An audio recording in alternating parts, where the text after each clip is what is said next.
중생의 세계는 여러 갈래가 있습니다. 인간계가 있는가 하면은 축생계도 있고 또 아수라의 세계도 있습니다. 소위 6갈래의 중생계가 그것입니다. 그리고 이들 각각의 세계에 사는 중생들은 저마다 다른 생각과 방법으로 살아갑니다. 이러한 중생계의 다양한 모습은 인간계 속에서도 역시 6부류로 나눌 수가 있습니다. 모습은 인간이지만은 생각이나 행동 혹은 그 삶 자체가 축생과 다름없는 사람이 있는가 하면은 아기를 그대로 닮은 삶을 사는 사람도 있습니다. 따라서 앞에서 말씀드린 유형무형의 현세 이익이 충만된 삶을 산다 해도 그 사유 방법이나 행위가 짐승을 닮아 있다면은 인간으로서의 참된 삶을 산다고 할 수는 없는 것입니다. 그는 모습만 인간이지 짐승으로 사는 것이 되고 말기 때문입니다. 여기에서 소위 가치관이라는 것이 생겨납니다. 우리들은 인간으로서 인간답게 살아가는 가치를 어디에 두고 행복을 추구할 것인가 하는 그런 문제입니다. 바로 이러한 질문에 답해서 이 반야심경에서는 마음에 걸림이 없는 까닭에 뒤바뀐 허망한 생각을 멀리 떠난다. 이렇게 설하고 있습니다. 자, 무엇이 뒤바뀐 허망한 생각인가? 한문 경전의 표현으로는 전도몽상입니다.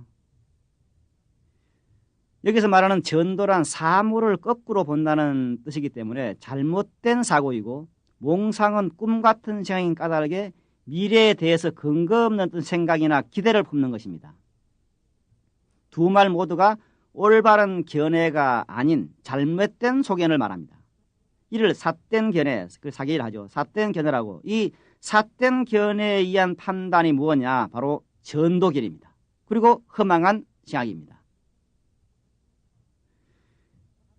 또한 전도견은 현실과의 사이에 모순과 갈등을 유발하고 고뇌하는 그런 원인이 됩니다. 허망한 생각은 현실이 아닌 기대이기 때문에 우리들에게 실망과 좌절을 주게 되는 것입니다. 자, 그렇다면 우리들은 어떤 뒤바뀐 허망한 생각을 가지고 있는가?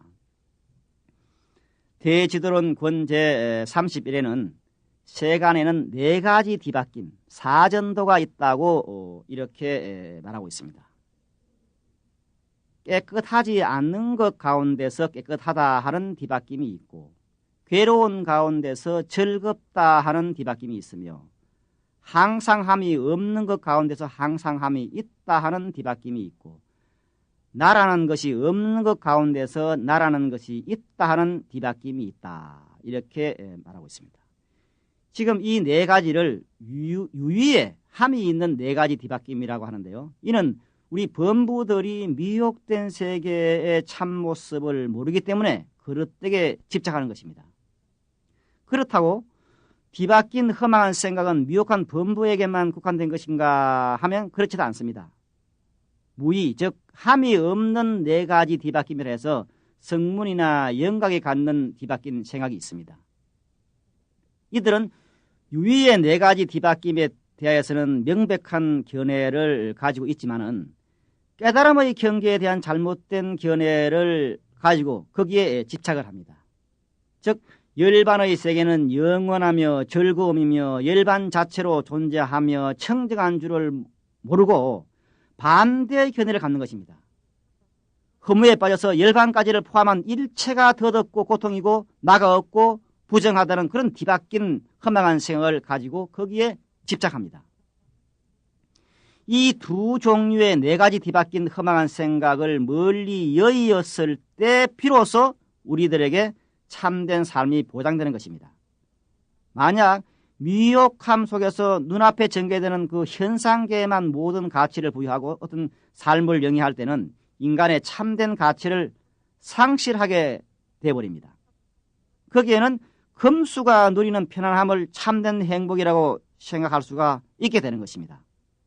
반대로 더덥고 고통이고 나라고 하는 것이 없고 부정함이 실상의 어떤 진리라면은 우리는 영원히 어떤 비관과 절망에 빠질 수밖에 없고, 따라서 생의 어떤 긍정과 졸배의 기초를 상실하고 맙니다. 여기서는 오직 염세주의의 어둠만이 있을 뿐입니다. 우리들이 이 반야바라밀에 머물 때 비로소 실상을 바르게 관찰해서 올바른 행동을 하고 참된 삶을 살 수가 있게 되는 것입니다. 사실 인생이란 행복을 찾아 나선 그런 나그네 길인지도 모릅니다. 무엇이 행복인지는 모르지만은 역시 행복 그 자체를 추구하면서 끝없이 노력합니다. 그런 나그네 길에서 우리들은 불교를 만났고, 불교를 통해서 행복을 얻으러 갑니다. 그리고 우리들은 불교를 믿지 않는 사람들로부터 가끔은 무엇 때문에 불교를 믿습니까 하는 참 황당한 질문을 당하곤 합니다. 이 질문의 다분히 이러한 질문에는 다분히 불교에서 생각하는 궁극적인 행복은 어떤 것인가 하는 의미가 내포되어 있다고 저는 생각을 합니다. 그렇다면 불교에서 말하는 최고의 행복은 무엇인가? 바로 이 점을 반야심경은 원리 전도 몽상을 이어서 마침내 열반을 얻는다고 설하고 있습니다. 반야바라밀에 의지함으로써 현상적인 이익을 얻고 참된 삶을 살 뿐만 아니라 마침내는 우리들이 추구하는 최고의 행복 상태인 열반을 달성한다는 것입니다. 무슨 근거로 열반을 최고의 행복 상태라고 말하는가? 열반이란 말은 산스크리트 니르바나의 음력입니다. 그래서 원래 원래 의미는 불어서 끈다는 것입니다. 자, 무엇을 불어 끄는가? 활활 타오르는 번뇌의 불을 꺼버린다는 것입니다. 그래서 이 니르바나를 멸도, 정멸, 원적이라고 이렇게 번역하기도 합니다. 그리고 이 열반에는 두 가지 입장이 있습니다. 첫째는 소성의 어떤 소극적인 입장으로서 번뇌가 소멸한 상태를 말합니다. 상응구 경전 38의 1에는 이렇게 말합니다. 무릇 탐욕의 소멸, 노여움의 소멸, 어리석음의 소멸, 이것을 일컬어 열반이라 한다 이랬습니다. 이 번뇌의 소멸적 입장에서 부파부에서는 다시 이를 유여의 열반, 즉 남음이 있는 열반과 무여의 열반, 남음이 없는 열반으로 구별을 합니다.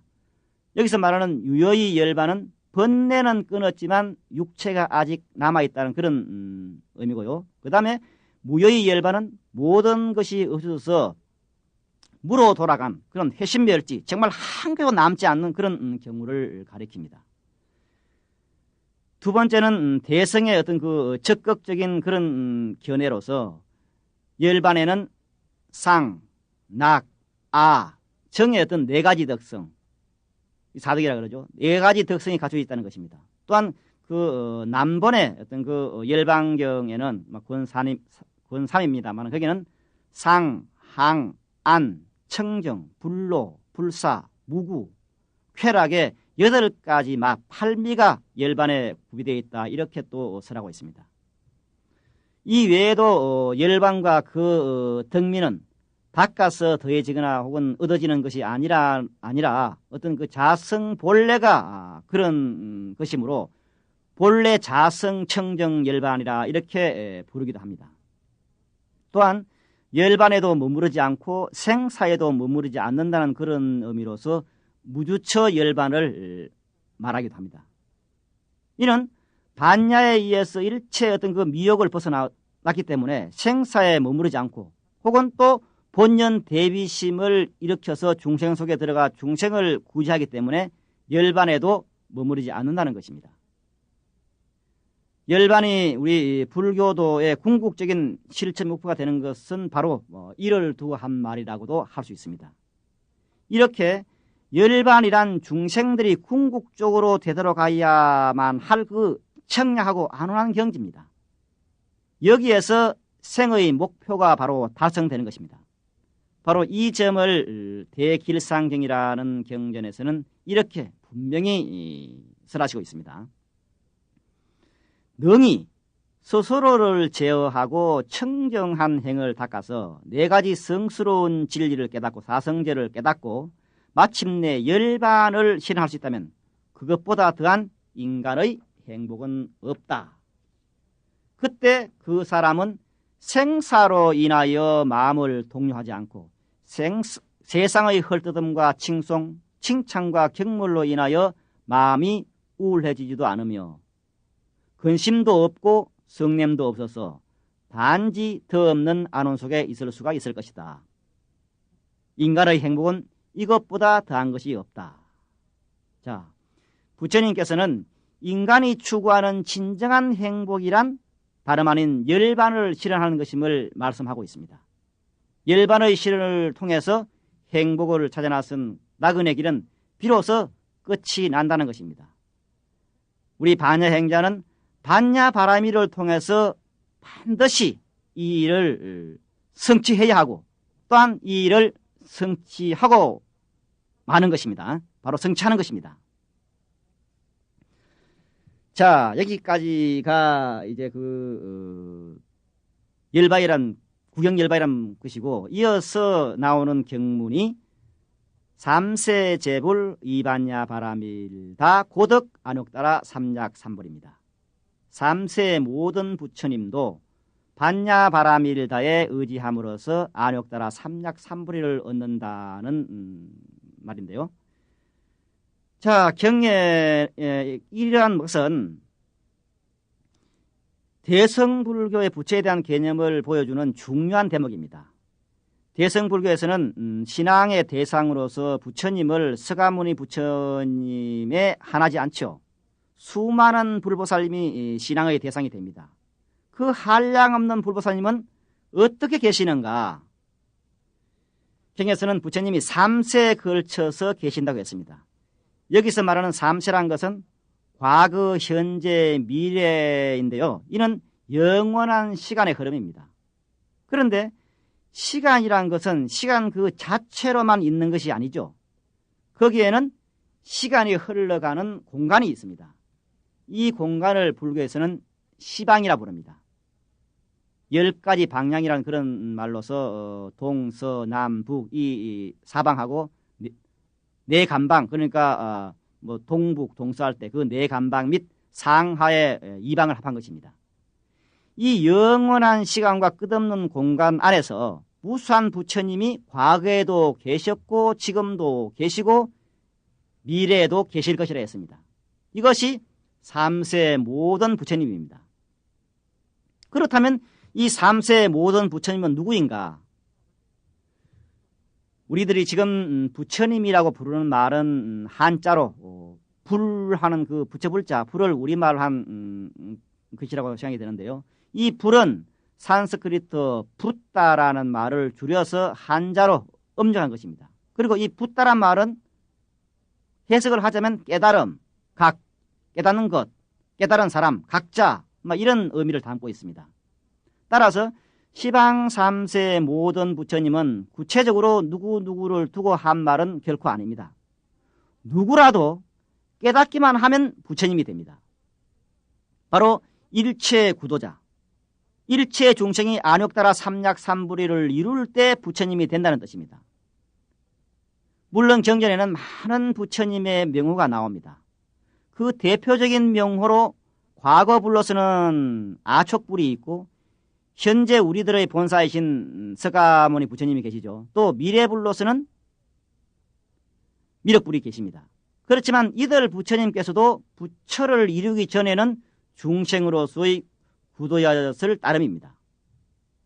자, 그렇다고 해서 이 3세 모든 부처님이 별개의 몸을 가졌다는 말은 아닙니다. 명호는 각각 다르죠. 그러나 몸은 본래 하나입니다. 여기에서 등장하는 것이 소위 법신, 보신, 화신의 삼신불의 사상입니다. 먼저 여기서 말하는 법신이란 것은 영원불멸한 그 만유의 본체를 몸으로 하고 있는 부처님입니다. 즉 진리 그 자체를 몸으로 하고 있는 것 내지는 영원한 법으로서의 부처님이 바로 법신불입니다.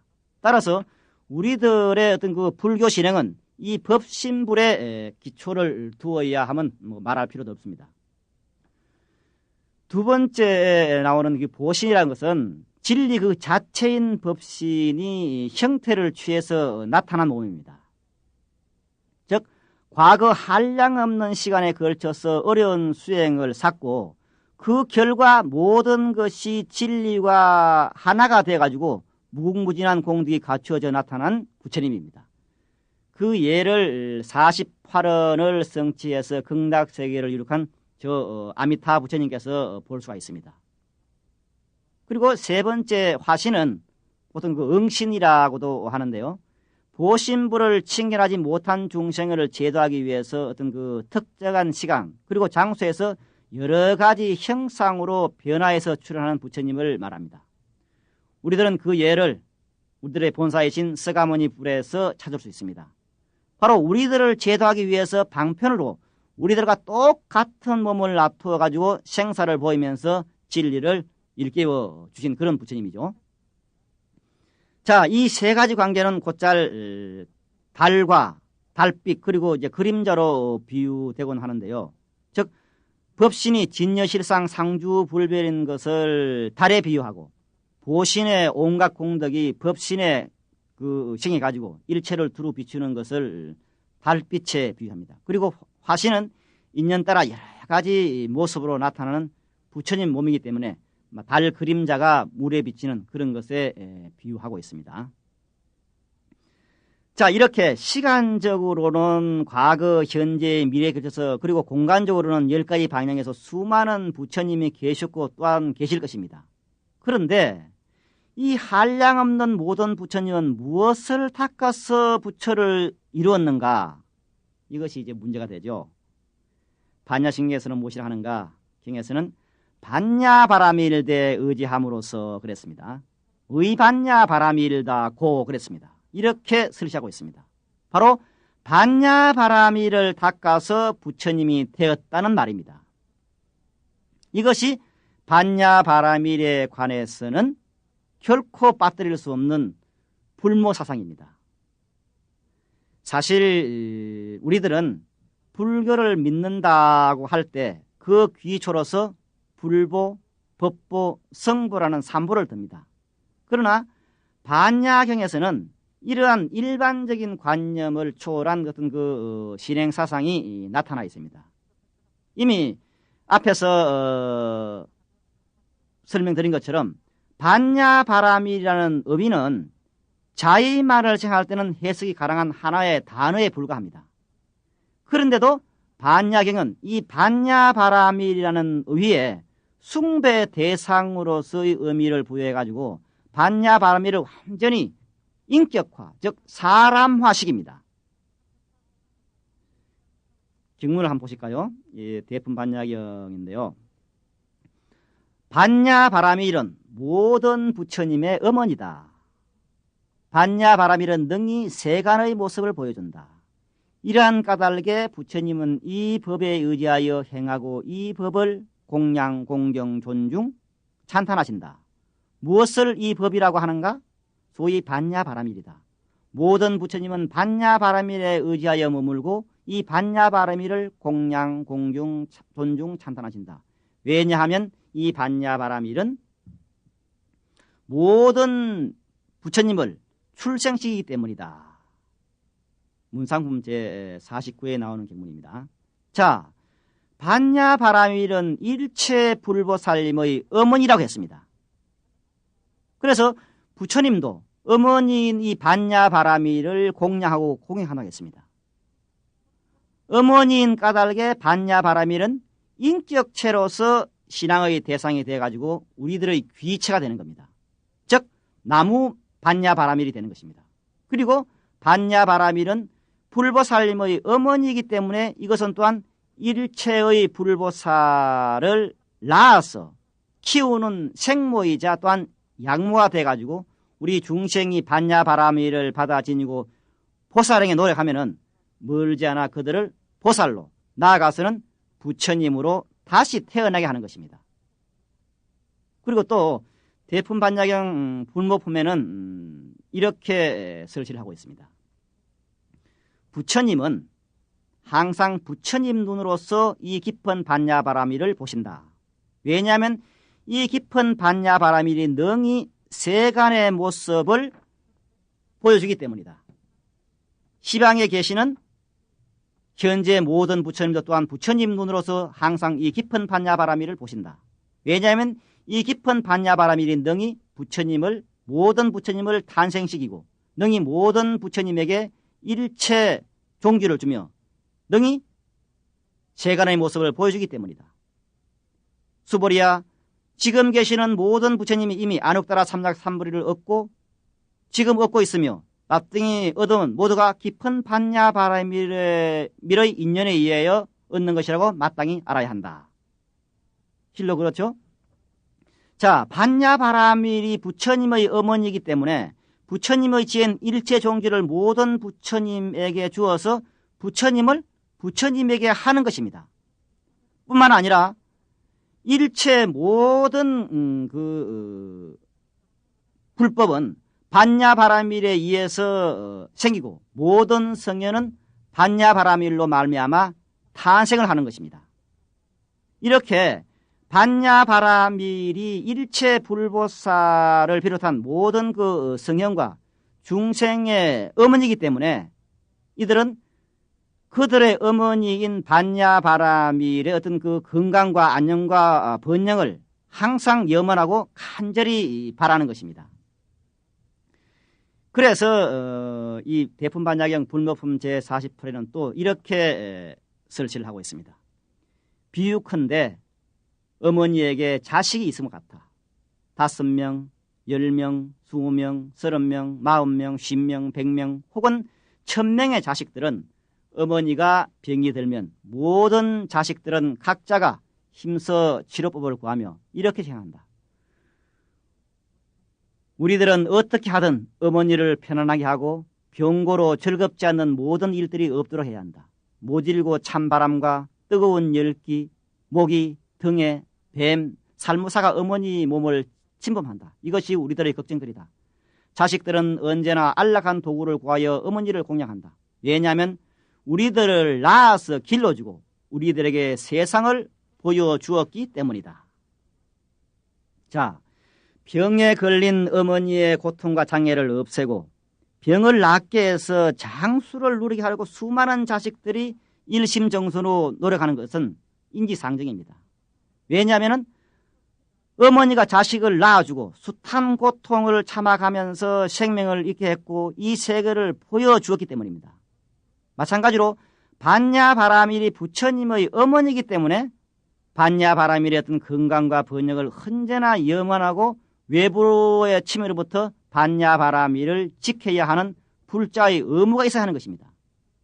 여기에서 일체 모든 부처님의 정법인 반야바라밀을 펴는 활동이 시작됩니다. 반야바라밀의 서사, 연구, 독송, 기억 등을 종용하고 이 반야심경에 관해서 사색과 설법을 행하는 일을 장려하는 것이 영원히 계속되는 것입니다. 부처님께서 반야바라밀의 정성을 기울이고 수해서 반야바라밀이 정말 오랫동안 존속할 수 있도록 하는 것은 중생을 위한 자비심입니다. 여기에서 우리들에게 책임이 부과됩니다. 반야바라밀 법문이 그리고 그 법문을 배우는 이들이 나쁜 그 우리들의 장애를 받지 않도록 즉 반야바라밀의 정법이 영원히 중생을 이롭게 하도록 하기 위해서 우리 불자들은 뭐냐? 반야바라밀의 가르침을 펴야 하는 것입니다. 반야바라밀과 나의 관계는 그럼 어떠하냐? 반야바라밀이 부처님의 어머니입니다. 불모입니다. 나는 뭡니까? 나는 불자죠. 부처님의 자녀죠. 그러면은 반야바라밀과 나의 관계는 어떠합니까? 반야바라밀은 바로 우리 불자들의 조모지요. 우리 불자들의 조모기 때문에 어떠한 일이 벌어지느냐? 부처님께서는 당신의 어머니이신 반야바라밀을 위해서 헌신을 해 나갑니다. 그것이 펴지도록 노력을 합니다. 자, 우리 불자로서의 조모님인, 물론 궁극적인 입장에서는 불모입니다. 그러나 엄밀한 총수로 따지면 우리의 조모이신 그 반야바라밀이 정말 편안하고 이름이 나고 영원히 많은 사람을 지도할 수 있게끔 공양하고 도와드리고 이것이 많이 퍼지도록끔 노력을 해야 되는 겁니다. 여기에서 우리 반야행자인 불자들로서의 반야바라밀에 대한 어떤 행이 주어지는 것이죠. 조금 전에 말씀드린 것처럼 반야바라밀에 설해 줄 수 있도록 법당을 건축하고 절을 세우고 갖가지 법회를 시설하고 이렇게 해서 모든 사람들이 정말 반야바라밀법 속에서 중생을 성취하는 자기의 행복을 성취하고 마침내 열반을 정득하는 그렇게 되도록끔 이렇게 노력해 나가는 그런 사명이 우리들에게 주어져 있고 그 사명을 우리들은 또한 반야행자로서 충실해야 되는 이유가 바로 여기에 있는 것이 아닌가 이렇게 말씀을 드립니다.